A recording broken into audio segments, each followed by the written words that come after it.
Welcome back to the 3 Point Show. It's your host with the most. I'm with the Don, who is Don Sugar to my left. Make sure you follow us on the socials, and do make sure you subscribe. And I'm seeing some guys making bread on YouTube, so you need to send me.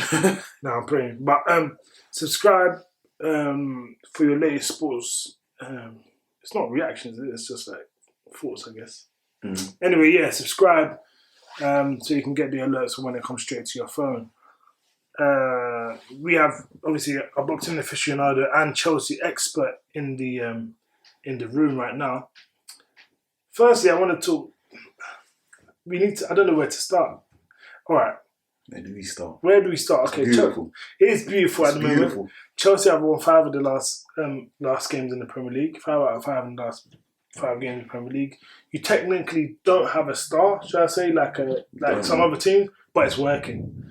Is Lampard at the wheel? It's Lampard's legacy. Lampard's legacy. Legacy. It's been written. What's been going on? You explain it because I don't understand it. No one expected this. No one did. To be fair, I didn't. So see this one. You know what I'm saying? What's working at Chelsea right now? To be fair, I've always had faith in our young guys. I've been watching them for time. So, like, their performances aren't. I'll say, Tammy Abraham's performances and Tomori's are a surprise to me. Oh, really? Mason Mount's is a little bit, but yeah, people like them guys. I've rated them for ages, but when Tammy was on loan at all these clubs, I thought there's something here. He can play for Chelsea, but I don't think he could be the main number 9 this early or at all. I thought he could be like, second choice maybe, but for this to be happening, it's beautiful. Lampard, his legacy's been written. Okay, all right. Fantastic. I got. Let me give you my thoughts on what's been going on. Go ahead, man. Because look, in the group chat, I do my best to slag off Chelsea. I do my best to slag off United. United is pretty self-explanatory. They do it themselves every week. Easy. But it looks like Chelsea have unlocked, or Lampard has unlocked another level of Jorginho that no one saw. I think the fans are with him now, especially the ball that he pulled in yesterday. If De Bruyne did that, everyone's going to be talking for the next 2 weeks. Exactly. I mean, Jorginho has played, and Tammy Abraham, kudos to him for finishing. I think Pulisic is another guy that a lot of other people kind of slagged off. I never really saw the hype in him. I never really saw the bad in him, if that makes sense. I just thought he was a player. Same. He scored a hat-trick last week against Burnley, away at Burnley. Great hat-trick. Perfect hat-trick. Okay, whatever. It's a bad hat-trick. Perfect. Left foot, right foot, header. Perfect hat-trick. Then he scored another one away at Watford. He's doing really, it seems like he's adapted. Cho can't get into the side at the moment, and he's proving evident to why, if that makes sense. But I just don't get it. It's a bit... Well, that's the good thing, because you're doing it without your best player, who's Kante. But at the same time, you lost against Man United. You lost against Liverpool. We did. You lost against Valencia at home. We did. These are all the big games that you have played. You did beat Ajax. Was it lucky, quote unquote, unlucky? Depending on how you see it. I know you're going to say great performance. Resilience. It wasn't lucky. Now it's resilience. It wasn't resilient. What happened was... It was resilient. You can say resilient. You got them on Tuesday. VAR. And VAR. A bit of help on VAR. Yeah, well, I think we need to touch on that in a sec, to be fair. But Lampard seems like he's been bringing the best out of you guys, and that's without money. That's the reason why I'm always like, whoa. Do you think he's succeeding because his expectations were so low? I think that plays a part, because he kind of came in. Obviously, it's Chelsea, so there's a standard you have to keep. But he's coming with, it's like a bit of a free hit. He's had no money. The only person we paid for is Pulisic, making it permanent from last season. So it's a bit of a free hit. He's had he's trusting in the youth. People are saying that he's been forced to use the youth, but he hasn't. He's trusting them. He's trusting them. Because he could be using Giroud if he wanted to, like Sarri was last year. Yeah, well, that's true. He could be using Batshuayi instead of Tammy Abraham. But he's trusting them. He could be using Pedro and Willian on the wings, but he's trusting the youth. So at the end of the day, There's one thing though, is that during the time at Derby, obviously I was following Lampard just because he's my goat. I was following him, and a lot of reports are coming out from there that it was Jody Morris that was doing everything, pulling the strings. Lampard was the puppet, and I think it was puppeteer. Is that what you're saying? Okay. Yeah, kind of like that, but that Jody Morris is a bit more of the tactician. Lampard is the man manager that puts like the final pieces together, makes the tough decisions and stuff. But I don't know.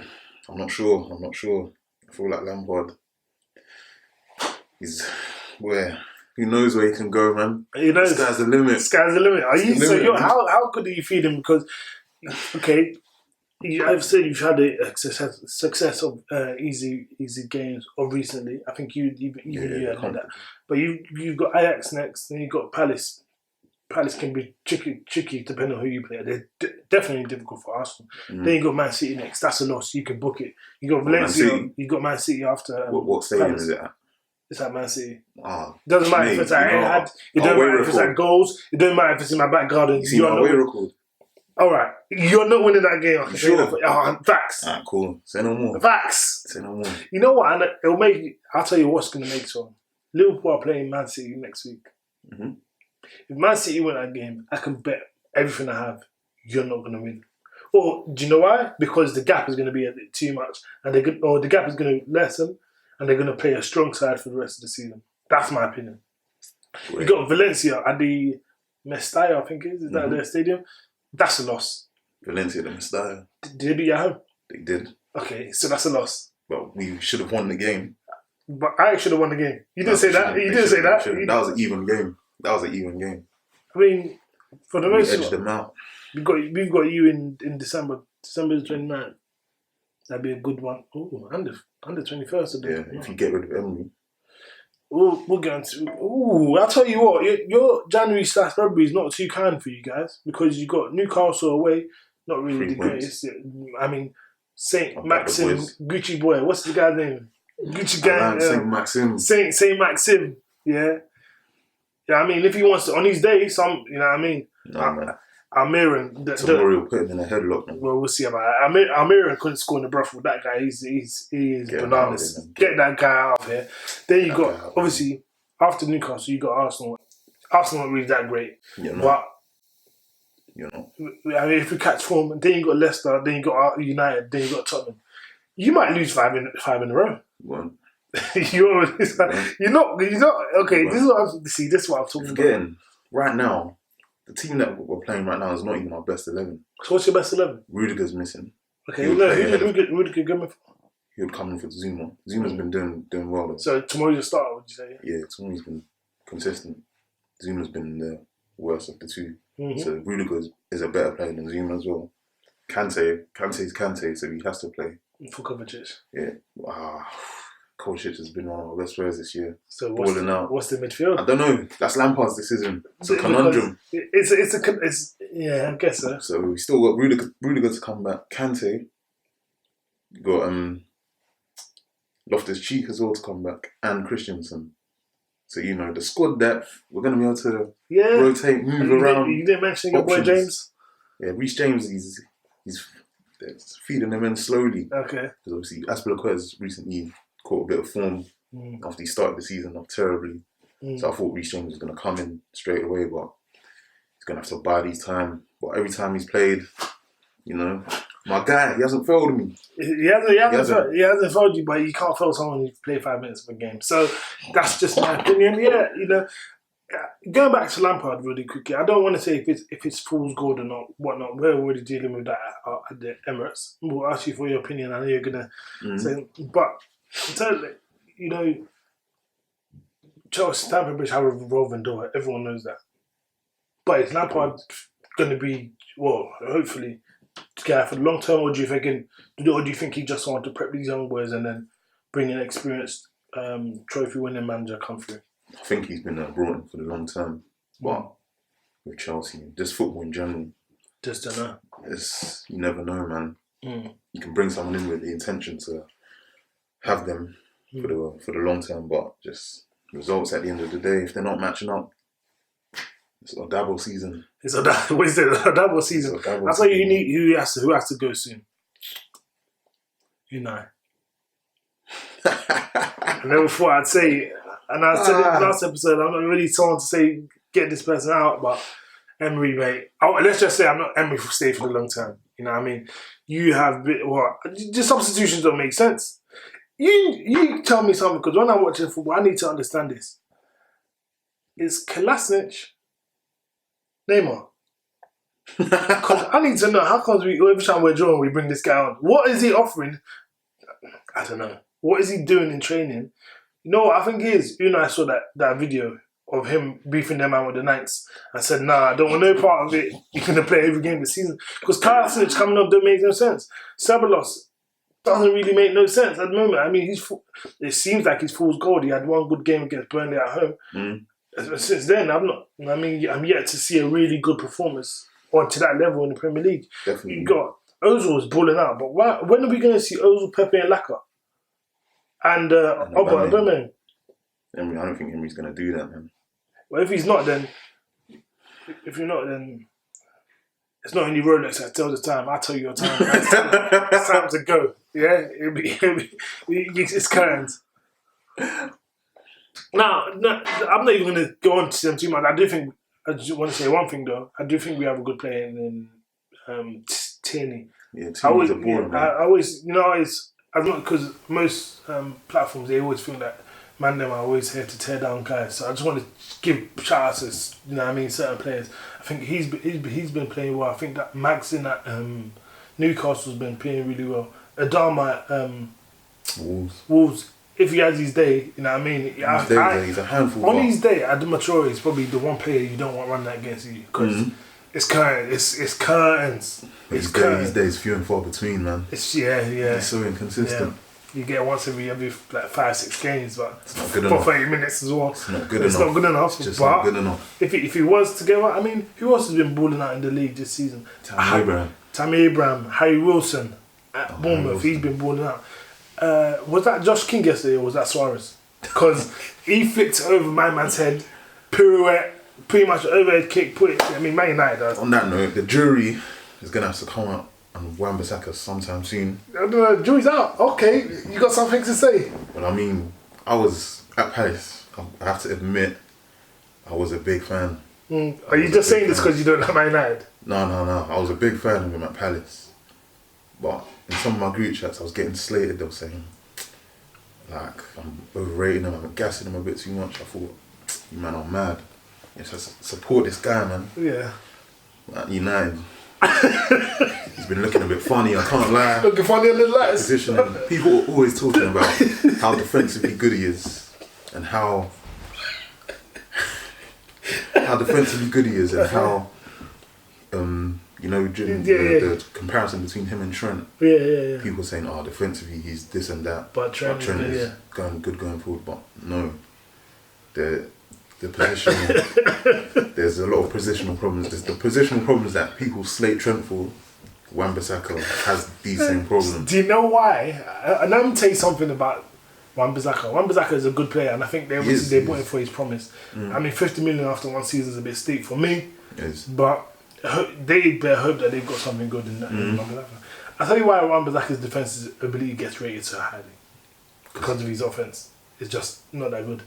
So, if you've got a player in the Premier League and they're a fullback and they can't attack for 9, and I think he will admit that he can't attack for 9, considering he used to be a winger, which doesn't make no sense.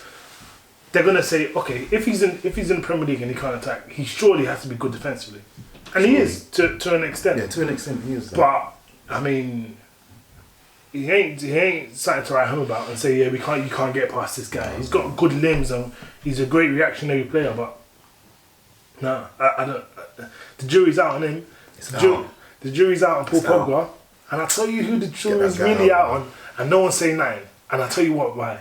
Because in this life, and if you're a football player, and you've got a source and you've got a certain personality, what's the word that we use, like, je ne sais quoi. Yeah, whatever. Yeah, that one. Yeah, that French term. You can get away with a lot of things. You know who's not getting away with something under my watch? Martial. Nah. Martial has talent. No one can deny that. Martial is one of the most talented players in the Prem, in fact. He's been at... Martial came out in 2016, 17, I think it is. 17. Was it 15, I think? 15? You get 15 or 16. I can bring it out. But I think it was 15, 16. he ain't played. I mean, I can't name 20 games that he's played really good. Does that make sense? He's been there for a while. Mm. He's either injured, he's either this or that, and the stick gets put onto the rash, did he? Yeah, fair enough. In sometimes, but when are we going to start talking about Martial? He doesn't get into the French team anymore. Martial, mate. He's a talented player, but it's just, I don't know, there's something up here that's missing. There's one guy he likes to say, shout out Melo, he likes to say Martial has a low motor. So he's like, his hunger and desire to like make runs. And you know, as a good striker, sometimes you have to make a lot of runs that you're not going to get it. Yeah. You just have to keep making them until that one ball comes through and you capitalise. But he is a guy that does not like doing that. He's not incisive. He's a bit, I don't know, obviously something lacking there. The stats don't really tell everything in football. Obviously, you know that anyone with two eyes can tell that. Yeah.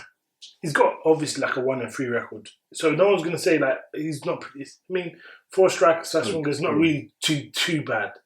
Terrible, but for the price he came in for, and the potential he had,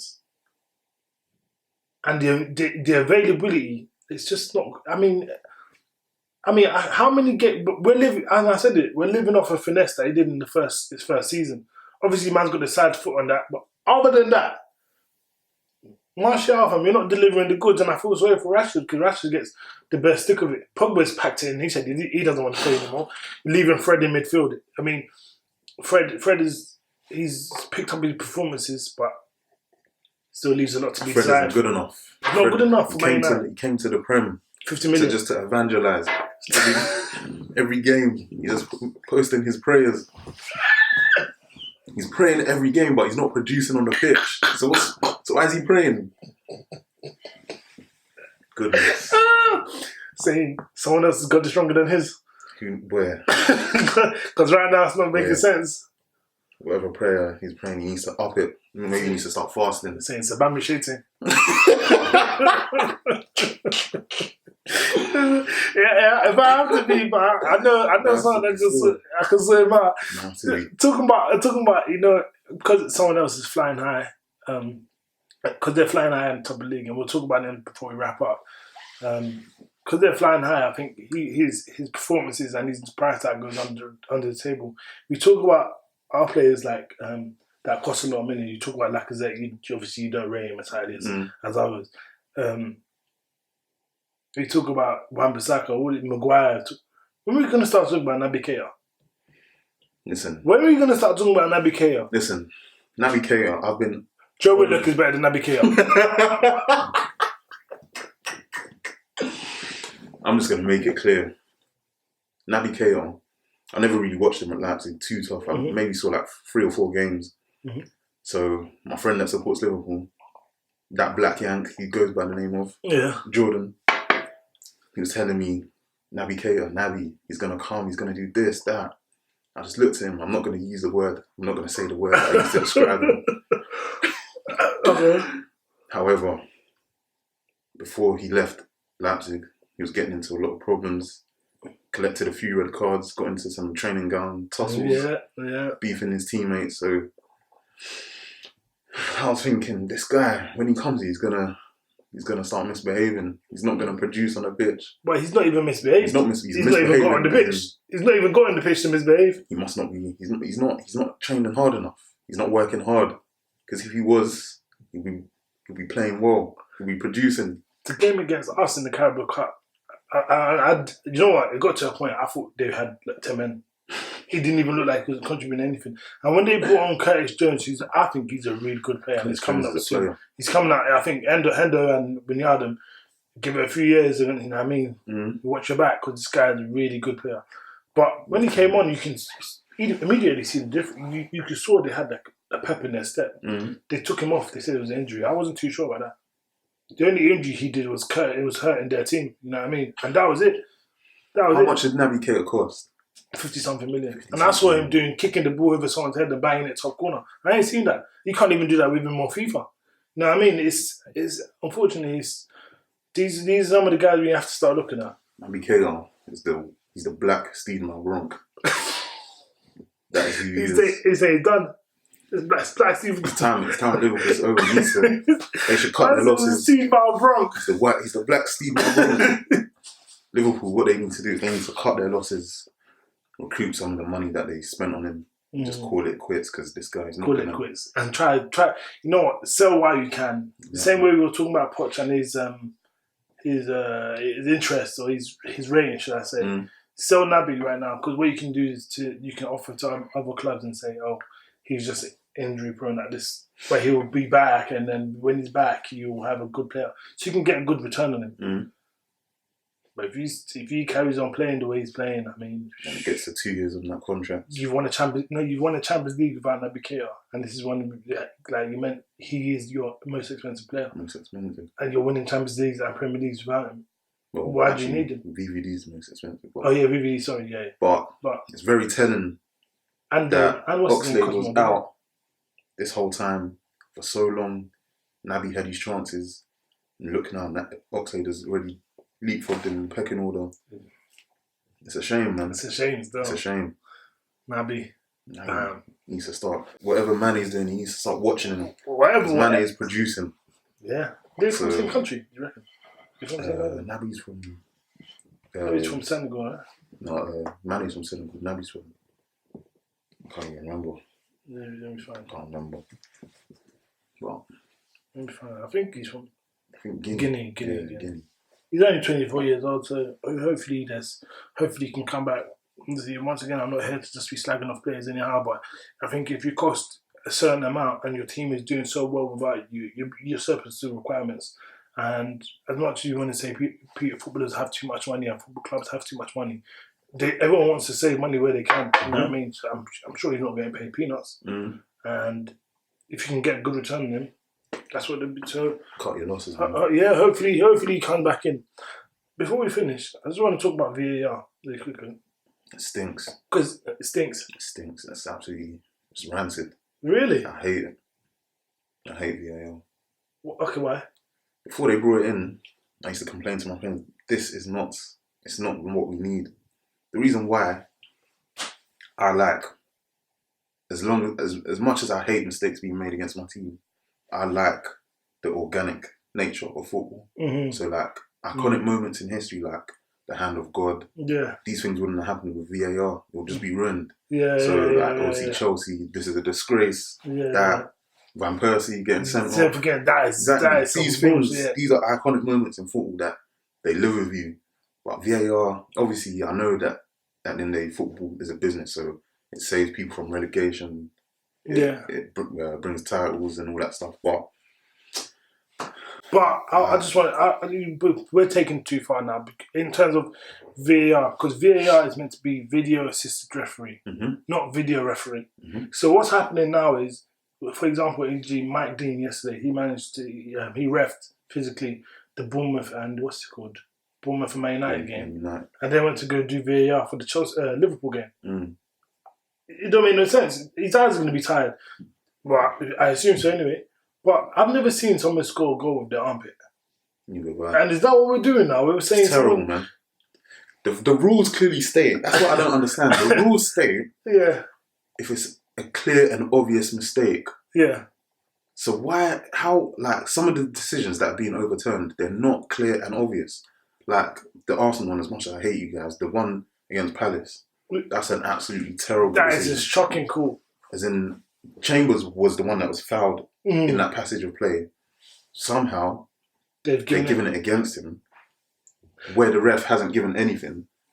And if you're calling that a clear and obvious mistake, then there's something clearly wrong with whatever this stupid system is. I think, as the legend that Andy Gray, he said, and other people have said before, what I think VAR is doing is obviously it's taking a lot of pressure off referees. Yeah. That's what that's the one thing. That's what it's meant to do. It's meant to do. But two is football has a grey area. Not everything's black and white. Mm-hmm. Was that offside? Was that or was that really a good pass? If that makes sense. All these kind of things and what is taking away celebrations. It's actually taking away goals. We're not even seeing as many goals because people are saying what's happening now is that the person that's at Stockley Park, they're checking it frame by frame to make it so accurate that their decision was right instead of to overturn it, if that makes sense. The one with Firmino yesterday, okay, Tyrone Mings' knee is keeping it. First of all, Tyrone Mings' knee, from when they've kicked the ball, is keeping everyone on side. Secondly, even if that's not the case, he's telling me that Firmino's armpit can score a goal. If Firmino can score a goal with his armpit, give him the Ballon d'Or now, and let's stop packing football, because obviously I've been taught football wrong. You know what I mean? I don't know. VAR is finished. VAR out, man. VAR out. Get VAR out of it. VAR I hate it. Unai. Unai. Find your way out. Ole, stay in. No, I mean, and then there's going to be a big game next week, but that's been us from the 3-point show. Donna, you got anything else to share to them? I just want to say, the last time I was on here, there we go. My good friend Michael here, he made a statement saying that he doesn't know why I'm pumping up my chest. My best player is leaving. Told him to focus on his crisis instead of focusing on ours. He also stated that Arsenal would finish above Chelsea this season. Now, I mean, 11 games in, you seem to be struggling away from home. You're struggling at home as well. And at home, you're struggling. I like to, on this platform, no one's too big. I like to apologise. How was I meant to know that Arsenal players don't have sense? How was you meant to know that David Luiz, we're going to bring in David Luiz, Socrates is coming out and playing, Chambers is doing roulettes inside the box. You know what, to be fair, he played all right. Kolasinac don't know what he's doing. Guendouzi don't offer anything. Sabilos don't. Whoa! Yes. Guendouzi. Torreira's all right. Torreira's all right, but you playing Torreira as the number 10 don't really make no sense. Pepe, half of the time he's playing really well, half of the time he's playing that Sean Wright Phillips. They call him the NSG Matt Jarvis. You said, what do you say? Don't trust anyone? No, I'm joking. These players, look, how was I meant to know? These players are obviously good players and I think will come back. I genuinely do believe we're going to finish ahead of you. You still think that? Yes. Book it. Just wait and see, man. Book it. In fact, just wait and see. If we finish ahead of you, you ain't even got to do anything back. If you finish ahead of us, any takeaway, I'm sending it to your yard. You and the link, you and the girl, you and the Amanda, I'm going to send it to you, yeah? So don't worry about that. Phenomenal business. Anyway, it's your boy, 3-Point Show, Mike's, Donna Sugar. Make sure you subscribe. Link in bio to all sorts, man. Follow us, you dig.